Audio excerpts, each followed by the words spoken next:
Bonjour, je voudrais aujourd'hui faire une vidéo sur un livre de Douglas Harding que je viens de rééditer aux éditions Almora, dont je m'occupe. Alors le livre s'appelle « La science de la première personne » avec un sous-titre « Qui êtes-vous vraiment ?» Voilà, ce livre avait déjà été édité en français en 1998 aux éditions Dervy, donc il y a vraiment un certain temps, et le livre a été épuisé depuis de nombreuses années, donc j'ai trouvé utile de le rééditer, de le rendre à nouveau disponible, parce que c'est un livre important, un livre que Douglas Harding considérait comme important dans son œuvre.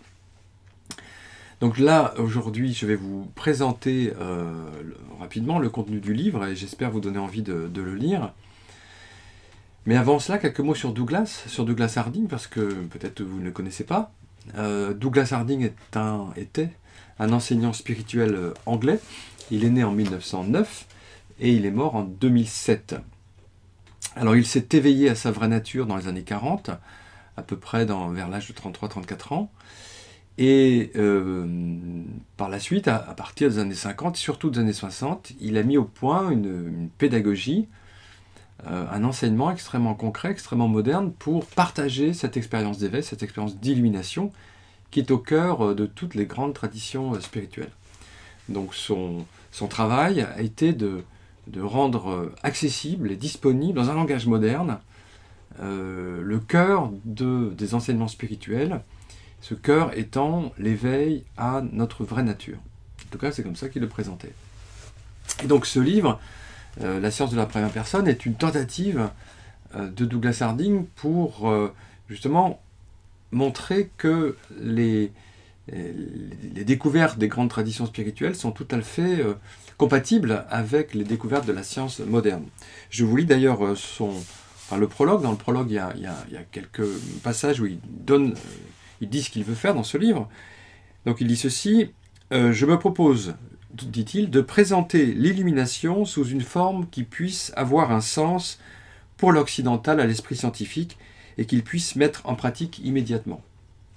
Donc, alors l'occidental à l'esprit scientifique, ça ne veut pas dire que c'est pour l'occidental qui est un savant ou un scientifique. Nous avons tous l'esprit scientifique, plus ou moins, mais quand même nous l'avons parce que nous avons été formés à l'école, puis au lycée, etc., parfois à l'université. Donc nous sommes formés à la science moderne, nous vivons entourés des découvertes de la science moderne. Et donc, on ne peut plus, si vous voulez, d'après Douglas, simplement s'appuyer sur la foi, sur la croyance, comme le faisaient nos anciens, au Moyen-Âge par exemple, avant l'ère scientifique.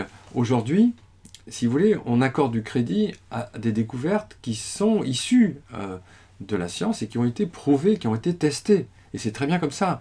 On s'appuie sur des découvertes scientifiques. En fait, on accorde le statut de vérité à des découvertes scientifiques. Et donc, pour Douglas, il doit être possible de présenter, si vous voulez, l'éveil spirituel avec cette approche-là aussi, avec cette approche scientifique, ou en tout cas qui ne contredise pas l'esprit scientifique. Il dit d'ailleurs: je veux montrer comment cette sagesse ancienne, donc la sagesse qui parle de l'éveil, pré-scientifique, concorde parfaitement avec la pensée contemporaine dominée par la science, dès que l'on débarrasse cette sagesse de ses ornements traditionnels, de ses bizarreries sectaires et de son langage sacré. Donc, au cœur des enseignements spirituels, il y a cette information de l'éveil, cette information que nous pouvons découvrir notre vraie nature. Mais cette information essentielle est recouverte par tout un langage, par tout un ensemble de symboles, de croyances religieuses, qui parfois nous font rater le cœur de l'enseignement spirituel.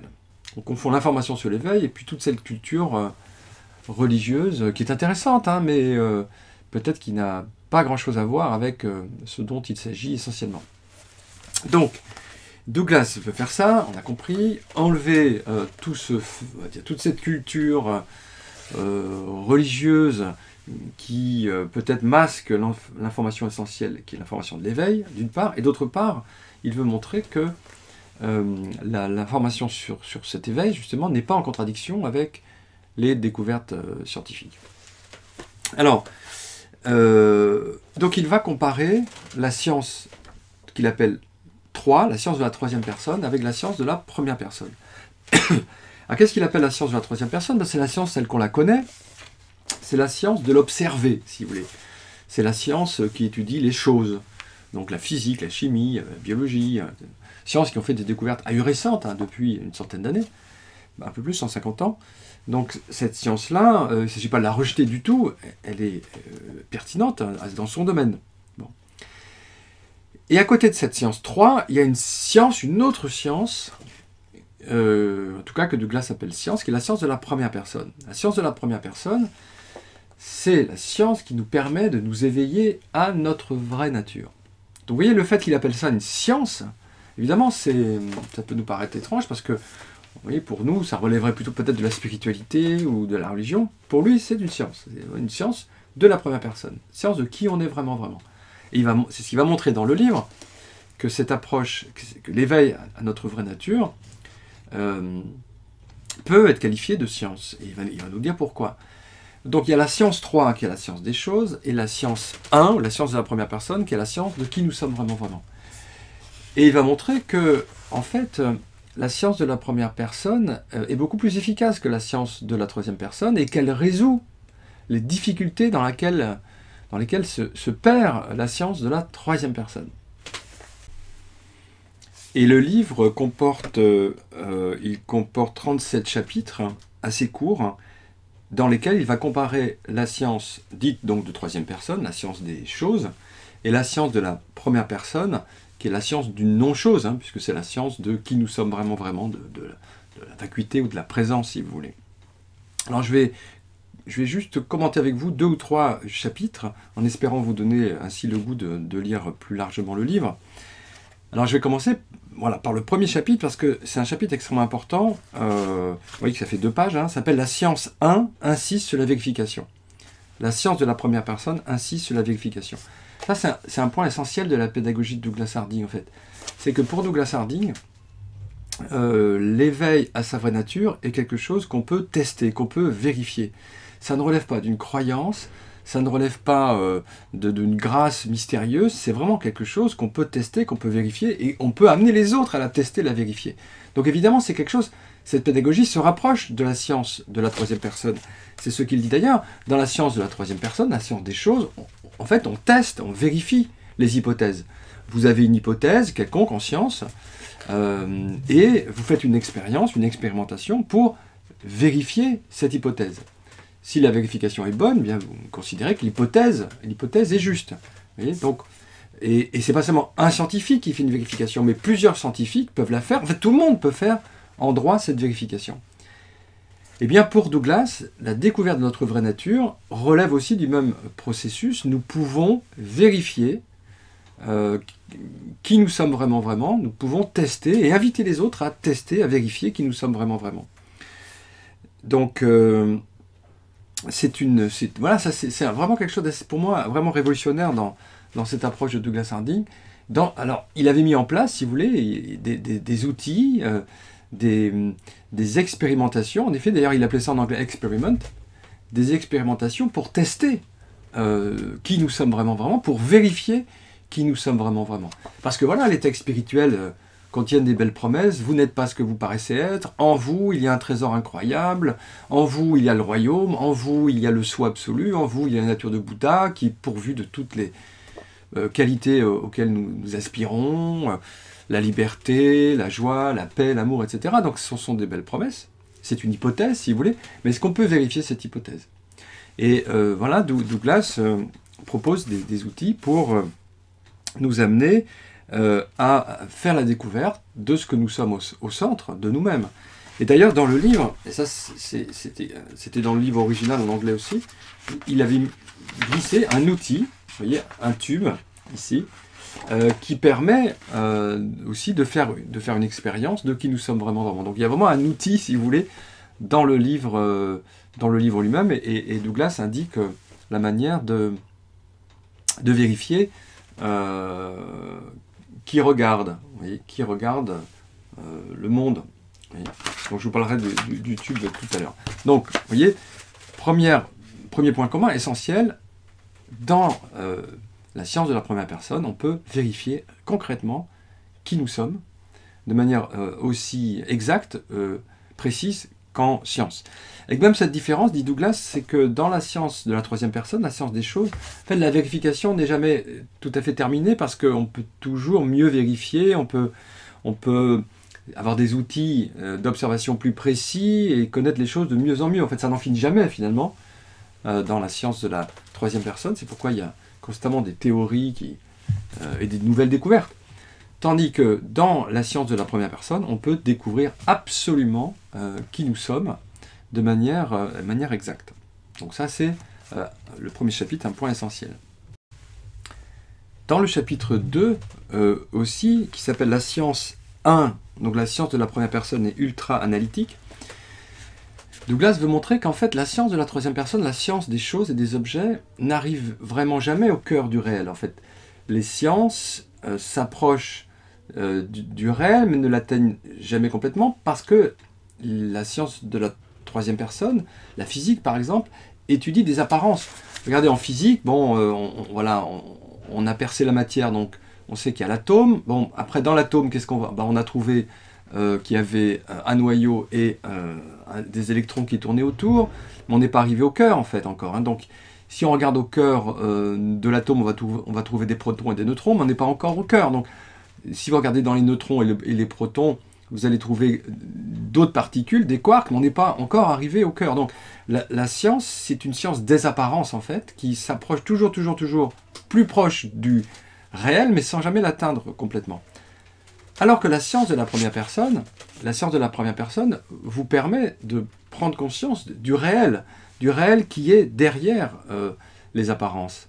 La science de la première personne, en vous dévoilant en fait qui vous êtes, ce que vous êtes vraiment, découvre la réalité.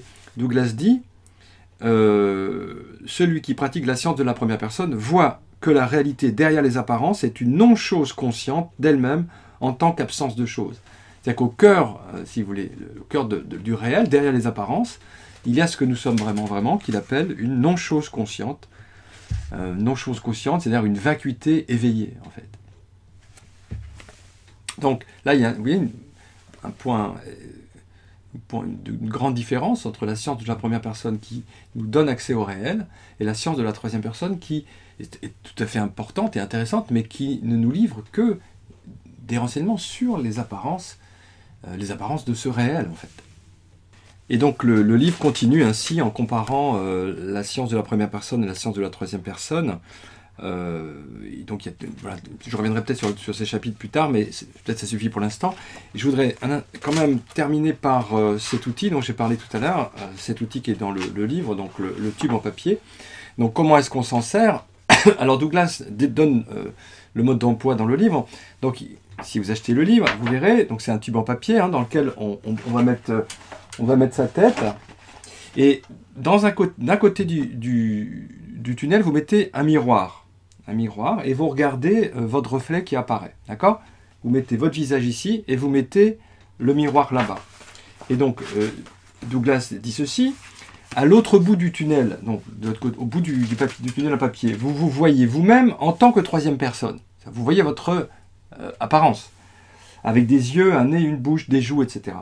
Appartenant à un être humain qui n'est que trop mortel. Voilà, c'est sûr que quand vous voyez votre apparence dans le miroir là-bas, vous voyez bien que c'est né, ça va mourir, ça a un âge, c'est très humain. Tout est normal, il ne manque rien. Maintenant, faites pivoter votre attention vers l'autre extrémité du tunnel, vers vous-même en tant que première personne qui se révèle ici en tant que vide conscient. Donc, vous voyez, la base de la science première personne, c'est de retourner son attention vers ceux qui regardent. Et donc, quand vous êtes dans le tunnel, en papier, et que vous retournez votre attention, vous découvrez de votre côté, là, ici, pour vous, c'est vers là, hein, vous découvrez ce que Douglas appelle un vide conscient, c'est-à-dire une capacité éveillée, un espace éveillé, voyez, qui est pour vous dans cette direction-là, que je pointe pour vous vers là. Voyez.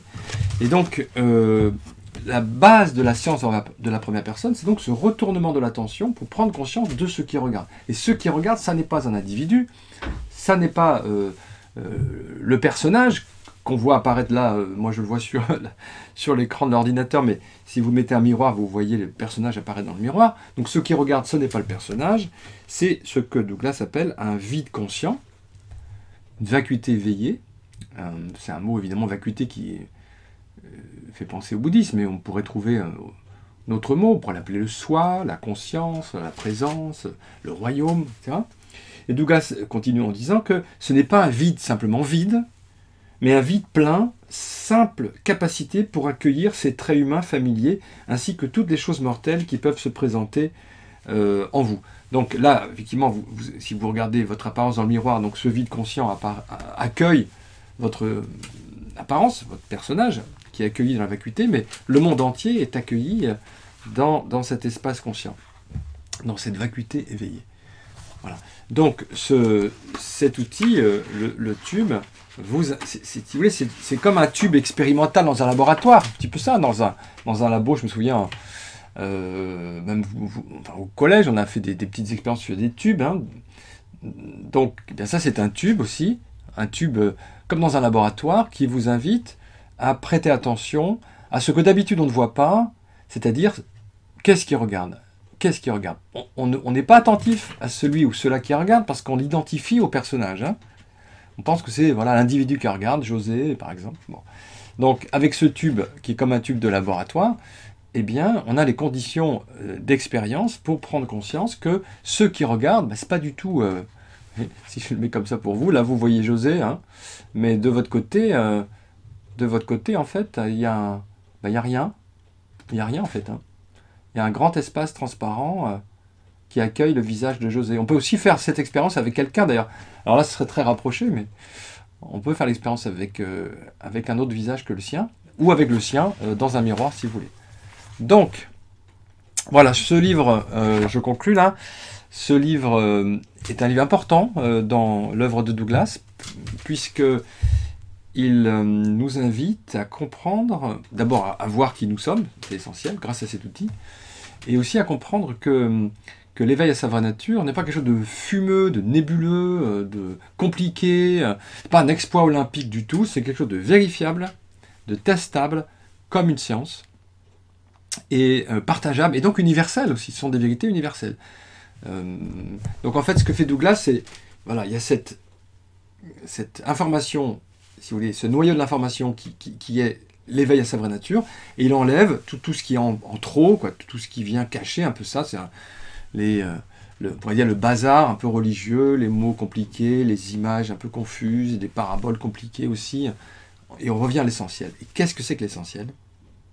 Vous retournez votre attention de 180 degrés pour prendre conscience de l'espace ouvert que vous êtes et à partir duquel le monde est vu.